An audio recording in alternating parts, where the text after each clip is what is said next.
Voici donc notre micro planté par 45 degrés à l'ombre, en face de ce Niger immense et capricieux que la technique française s'est proposée d'aménager. Nous sommes à Marcala, à une quarantaine de kilomètres en aval de Ségou. De Ségou, ville neuve, qui a surgi des sables. C'est à Koussery, en 1900 précisément, que fut opérée la jonction des 3 missions qui réalisèrent ce grand dessein. Elles étaient, ces missions, la mission saharienne Fouro-Lamy, la mission Chari-Gentil et la mission de l'Afrique centrale Joalan-Meignier.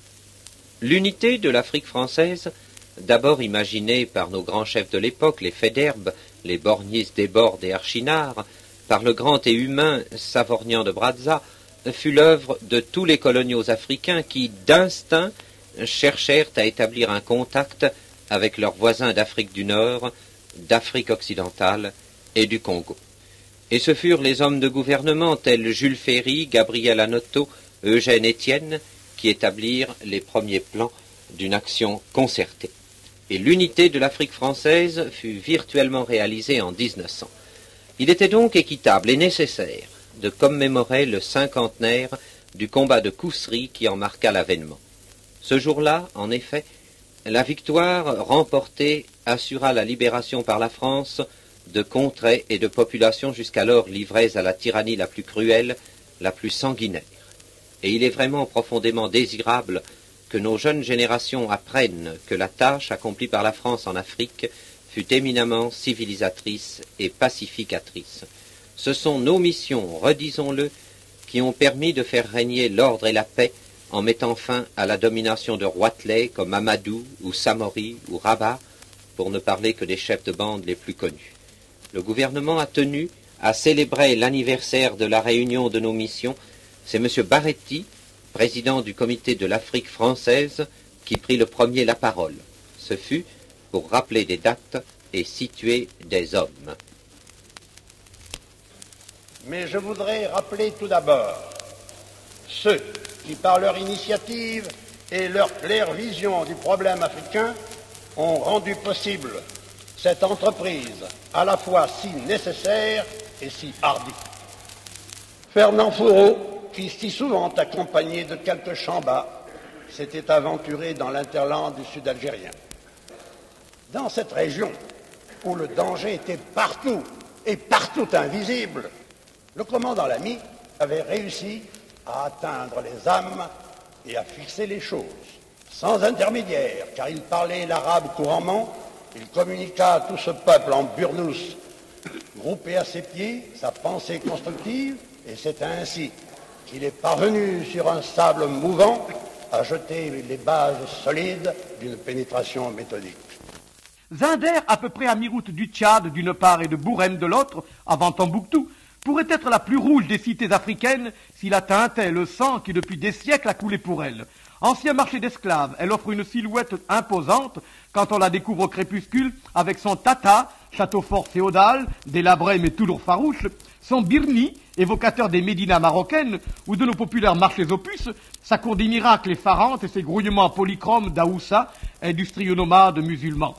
De Peul, au teint clair, au fin visage parfois mongolique, chose curieuse, de noirs Zazana, fétichistes barbouillés de kaolène, pavoisés de grossis bijoux, de gris-gris, d'amulettes, tout ce monde-là marchandant, proposant, hurlant, s'invectivant, se trémoussant, à grand renfort de balafons ou xylophones, de guitares, de flûtes, de viols monocordes et de tam-tam bombardes.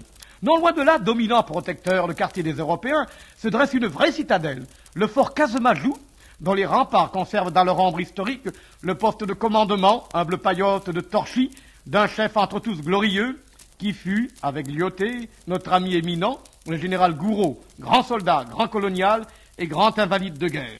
Nous avons noté, après Zinder, au passage, la brève apparition d'un Serki, ou sultan absolument décoratif et conforme à nos rêves d'adolescence, avec son cheval blanc sur lequel, fièrement dressé dans ses voiles bleues indigo, il caracolait, armé d'une lance et d'un immense sabre à poignée cruciale, orné d'or et de pierres précieuses, tandis que l'ombrageait précautionneusement, sous un immense parasol, le plus curieux des majordomes, entièrement vêtu et coiffé de plumes et d'aigrettes, un masque à bec d'oiseau, achevant de le transformer en réjouissant volatile d'apocalypse.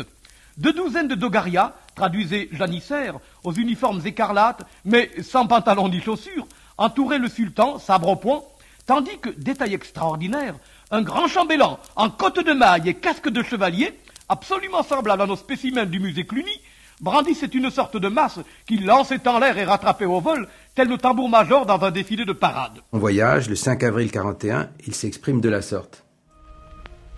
Nous venons en quelques jours de survoler dans les deux sens le centre de cet empire africain que nous devons à l'esprit d'entreprise et au courage d'une poignée de ces Français qui ont fait la France éternelle.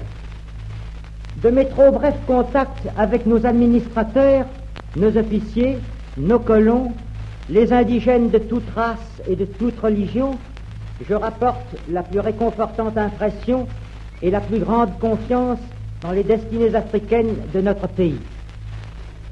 Partout, à Alger, à Colomb-Béchar, à Gao, à Ségou, à Tombouctou, sur les bords du Niger, j'ai pu constater à quel point la France a su se faire comprendre et par là même se faire aimer. À ceux qui doutent encore de notre génie colonisateur, je conseille un pareil voyage. Ils le verront, notre œuvre africaine n'a pas été stérile. Les indigènes de nos colonies sont français de cœur et d'âme. Leur regard, aujourd'hui plus que jamais, se tourne avec confiance vers la France, vers son empire et vers son glorieux chef, le maréchal Pétain. Mais ce don total d'eux-mêmes qu'ils ont fait à la France ne nous confère pas que des droits. Il nous impose aussi le devoir de tout faire pour que la mission de civilisation que nous avons assumée à leur égard soit menée jusqu'au bout en dépit des circonstances.